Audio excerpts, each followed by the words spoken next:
Europe में बेहतर जिंदगी की तलाश में खतरनाक और गैर कानूनी रास्तों के इंतखाब ने एक बार फिर एक बड़े साने को जन्म दिया है। एक बार फिर यूनान के समुद्रों में कश्ती डूबने से सैकड़ों पाकिस्तानियों की हलाकत और गुमशुदगी की अफसोसनाक खबर ने सबको तशवीश में मुब्तला कर दिया है। यूरोप में अच्छी जिंदगी गुजारने का ख्वाब दिखाकर इंसानी जिंदगियों को दांव पर लगाने का खेल कई सालों से जारी है, मगर हुकूमत और इदारे इस खेल को रोकने में बुरी तरह नाकाम है। हर कुछ अरसे बाद एक हादसा होता है, बयानबाजी होती है, अफसोस का इजहार किया जाता है और फिर मसले की जड़ तक पहुंचे बगैर हर बार मामला रफा दफा हो जाता है। यूनान के साहिल पर 14 जून को यह हादसा कैसे पेश आया, इस कश्ती पर लोग किस हाल में सवार थे, अब इस हवाले से खौफनाक तफसीलात सामने आ रही है। अब तक इस साने में 98 पाकिस्तानियों समेत 600 अफराद की हलाकत का खदशा जाहिर किया जा रहा है, जबकि पाकिस्तानी वजारत खारजा ने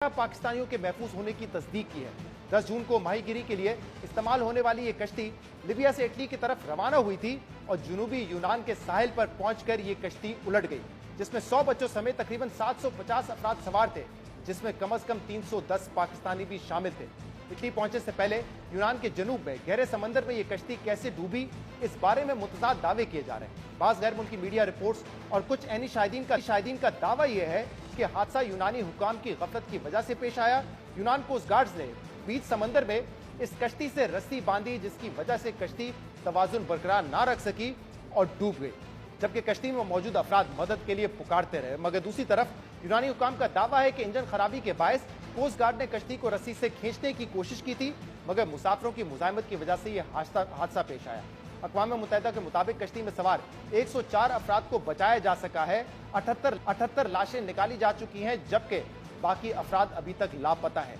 तशवीश की बात यह है कि इस कश्ती में गुजरात, गुजरावाला, सियालकोट और आज़ाद कश्मीर समेत कई शहरों से ताल्लुक रखने वाले पाकिस्तानी शहरी भी सवार थे, जिनमें से अभी तक कई अफराद का कोई अता पता नहीं है और अब इस हवाले से दर्द भरी कहानियां सामने आ रही हैं। गार्डियन की खबर के मुताबिक जिंदा बच जाने वालों ने बताया है कि कश्ती में पाकिस्तानियों को बुरी हालत में निचली सतह पर रखा गया था और खवातीन और बच्चों को अपने खाने में लॉक किया हुआ था, जिसकी वजह से उनके बच जाने का इम्कान सबसे कम था। रिपोर्ट्स के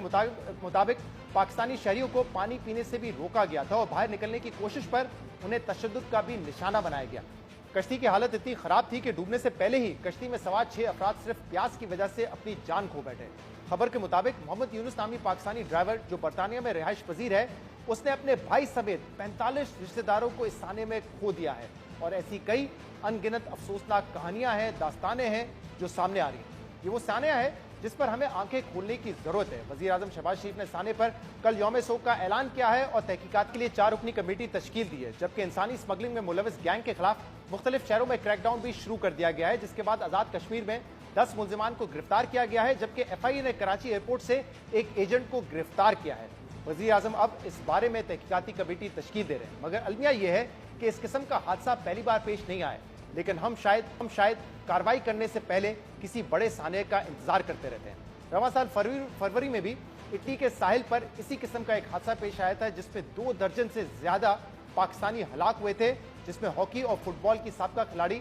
शाहिदा रजा भी शामिल थी। जबकि इससे पहले भी ऐसे कई हादसा पेश आ चुके हैं, मगर हुकूमत अब तक इंसानी स्मगलिंग को रोकथाम रही है। अक़वाम मुत्तहिदा की एक रिपोर्ट के मुताबिक इटली जाने वाले इस रास्ते को तारकीन वतन के लिए सबसे खतरनाक रास्ता करार दिया गया है। पिछले 9 साल में 17,000 से ज्यादा अफराद इस रास्ते यूरोप पहुंचने की कोशिश में हलाक हो चुके हैं, मगर इसके बावजूद अपनी जान को खतरे में डालने का सिलसिला जारी है, जिसकी शायद वजह यही है कि बहुत से ऐसे लोग हैं जो अपनी जान को रिस्क पर डाल के यूरोप पहुंचने में कामयाब भी हो जाते हैं। एक रिपोर्ट के मुताबिक पिछले साल पूरी दुनिया से तकरीबन 1,05,000 अफराद सिर्फ इटली पहुंचे थे, जिनमें 1000 अफराद का ताल्लुक पाकिस्तान से था। इस पर सवाल ये उठता है कि अगर हर साल सैकड़ों पाकिस्तानी गैर कानूनी तरीके से यूरोप जा रहे हैं, तो ऐसे में FIA और दीगर इदारे क्या काम कर रहे हैं। मगर अहम सवाल ये भी है कि शहरी अपना सब कुछ दांव पर लगाकर इस खतरनाक रास्ते पर क्यों निकलते हैं। ये लोग क्यों लाखों रुपए खर्च करते हैं, क्यों अपने और अपने बच्चों की जिंदगी को दांव पर लगाते हैं, जबकि हकीकत यह है कि अगर वो इस रास्ते